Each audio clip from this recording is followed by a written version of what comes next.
Halo semua, balik lagi sama aku. Kali ini aku mau nguji sebuah Vega card murah yang rilis di tahun 2009 dari AMD, atau waktu itu masih ATI. VGA-nya adalah Radeon HD 5850. Generally, menurutku kalau buat main game, Vega ini punya performa yang cukup mengesankan buat di kelasnya. Sedikit backstory, Vega ini aku beli karena aku jual Vega aku yang sebelumnya buat beli Vega baru yang lebih bagus, dan Vega ini aku pakai buat cadangan karena prosesorku gak ada integrated Vega-nya. Bingung ya? Ya intinya VGA card ini cuma buat cadangan. Sesuai thumbnail, VGA ini harganya di kisaran 400-500 ribuan di toko ijo. Terus kalian pasti bertanya-tanya, lah VGA cadangan kenapa gak VGA lain yang lebih murah aja bang? Sebenarnya simpel sih, biar tetap bisa buat ngegame tipis-tipis pas VGA utama aku jual.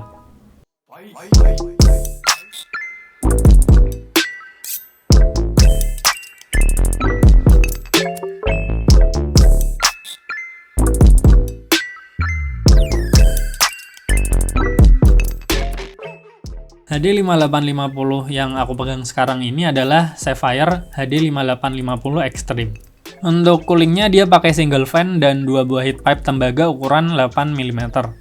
Dengan desain cooling kayak gini, suhu rata-rata yang aku dapetin pas idle itu sekitar 40-an derajat dan full loadnya di 60-70-an derajat, tergantung skenario penggunaan.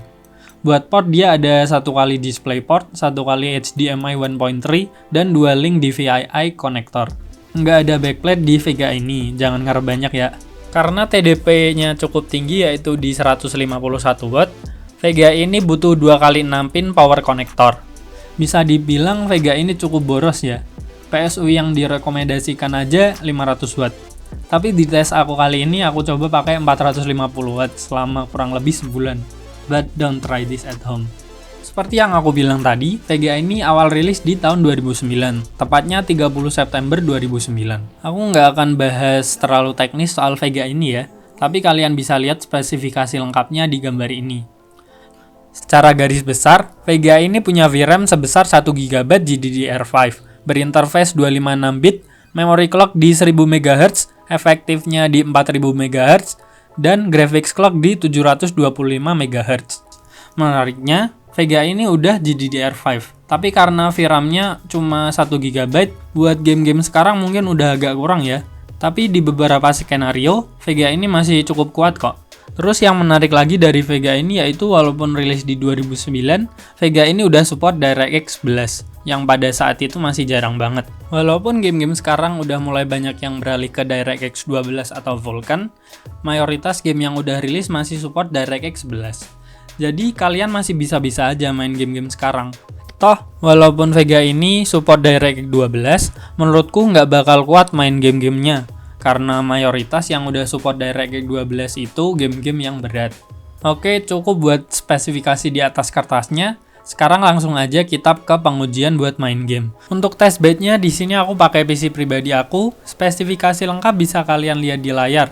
PSU-nya di sini aku cuma pakai 450 watt. Kalau buat penggunaan jangka panjang, aku lebih ngerekomendasiin kalian pakai PSU 500 watt yang 80 plus ya.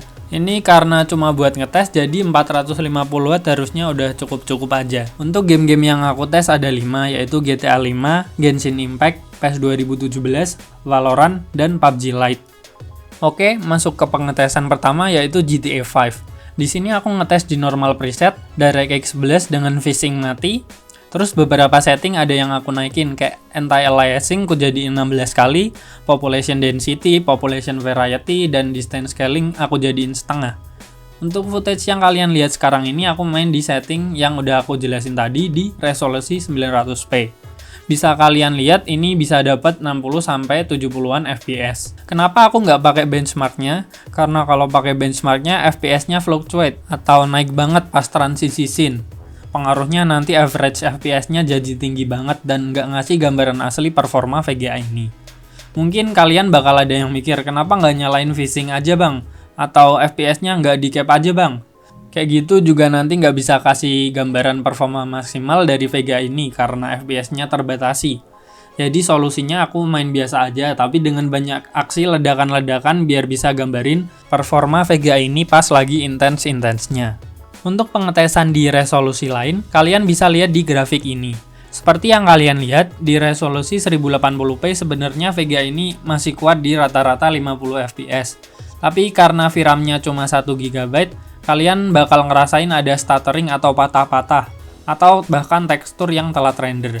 Nah, buat 900p udah aman banget nih, di rata-rata 66 fps, dan 1% low-nya di 45 fps. Harusnya setting ini kalian udah bisa main dengan nyaman dan smooth. Terus buat kalian yang main di monitor 720p, rata-rata FPS-nya udah cukup tinggi ya, yaitu di 91 FPS-an. Udah pokoknya di resolusi ini, VGA ini bisa dibilang sangat cukup. Kalau misal daily driver aku VGA ini, settingan yang aku pakai bakal kayak gini. Di settingan ini harusnya udah aman banget sih main di 60 FPS dengan grafik yang lumayan daripada lowest setting. Beralih ke pengujian kedua, Genshin Impact. Di sini aku awalnya cuma tes di satu resolusi aja, yaitu 1080p, tapi pakai preset yang beda-beda. Menurut aku, kalau kalian mau dapat rata-rata FPS 60 di resolusi ini, kalian pakai lowest preset aja, dan frame rate-nya diganti ke 60 fps, sama render resolution-nya jadi 1. Atau kalau kalian gak masalah main di 30 fps lock, VGA ini kuat main di high.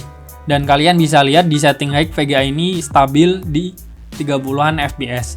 1% low-nya pun di 27 fps. Jadi kalian bener-bener bisa dapat 30 fps lock. Kalau di setting lain sebenarnya lumayan bagus performanya.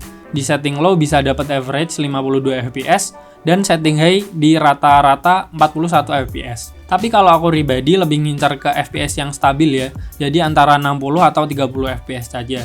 Tapi balik lagi ke preferensi kalian. Cuma kalau di lowest preset, kalian ngorbanin visualnya untuk dapat performa stabil. Dan kalau di highest preset, kalian ngorbanin performanya untuk dapat visual yang lebih cantik. Nah, buat footage yang kalian lihat dari tadi ini, aku main di settingan rekomendasi aku, atau setting yang bakal aku pakai kalau VGA ini jadi daily driver aku. Lebih enak mainin di settingan low preset. Frame rate 60 fps, dan render resolution di 1. Resolusinya di 900p. Kenapa? Karena di setting ini kalian bisa dapat hampir di setiap saat 60 fps dan visual yang menurut aku lumayan beda dari lowest preset. Karena beberapa setting aktif kayak SMAA yang bikin gambar jadi lebih smooth dan visual effect dan shadow yang menurut aku lebih baik daripada lowest preset. Lanjut, buat kalian yang suka game bola, PES 2017 udah aman banget dimainin di VGA ini. Bahkan di 1080p 60 fps settingan maksimal. Di game ini udah smooth banget alias 60 fps lock. Gak ada stuttering sama sekali walaupun 1% low-nya di 30 fps. Beralih ke game e-sport diwakilin sama Valorant sama PUBG Lite. Buat Valorant, udah aman banget main di semua setting di atas 60 fps di resolusi 1080p. Tapi karena ini game e-sport, biasanya minta frame rate tinggi dengan catatan kalian pakai monitor refresh rate tinggi.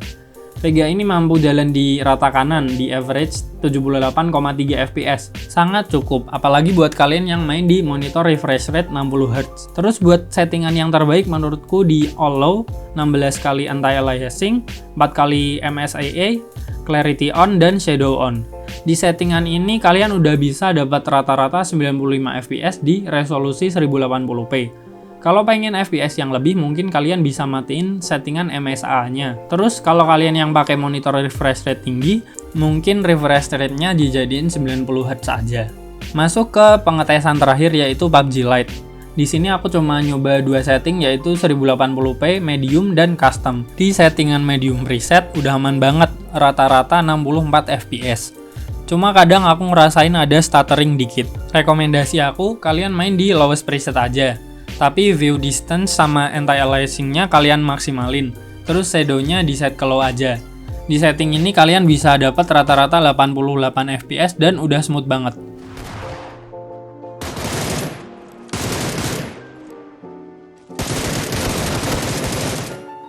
Oke, masuk ke kesimpulan. Kekurangan sekaligus kelebihan HD 5850 ini adalah dia support sampai DirectX 11. Kadang VGA di harga segini support sampai DirectX 10.1 doang. Jadi game-game yang bisa dimainin cukup limited, apalagi game-game modern.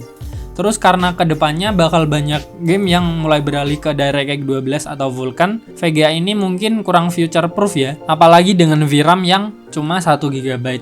Selain itu, menurutku TDP-nya cukup tinggi ya di 151 watt, jadi menurutku performance per watt-nya sangat kurang. Tapi dari semua kekurangan tadi, menurutku di harga 400-500 ribuan, VGA ini masih oke banget. Buat kalian yang main di 720 atau 900p, VGA ini masih aman banget, apalagi kalau kalian main game-game yang nggak baru-baru banget. Bahkan, menurut websitenya Tech Power Up, VGA ini di atas Vega 11, GT 1030, GTX 650, dan bahkan adiknya yang lebih baru sih HD 6850. Mengejutkannya lagi, VGA ini cuma selisih 6% sama RX 550 yang harganya sampai sekarang masih lebih dari 1 juta. Jadi bisa dibilang price to performance VGA ini cukup baik. Kesimpulannya, kalau kalian gamer dengan budget tipis dan enggak masalah dengan TDP tingginya Radeon HD 5850, ambil aja VGA-nya. Tapi aku nggak terlalu merekomendasikan ya. Terus kalau misal kalian lagi nyari VGA pengganti sementara buat VGA kalian yang mungkin lagi kalian jual atau lagi rusak, tapi masih pengen ngegame tipis-tipis, aku bisa ngerekomendasiin VGA ini. Tapi itu semua balik lagi ke kalian ya. Apakah worth apa enggak beli VGA ini? Sekian dari aku. Kalau ada kesalahan dalam pembahasan VGA ini, kalian bisa koreksi di kolom komentar. Makasih udah nonton sampai akhir, dan sampai ketemu di video berikutnya.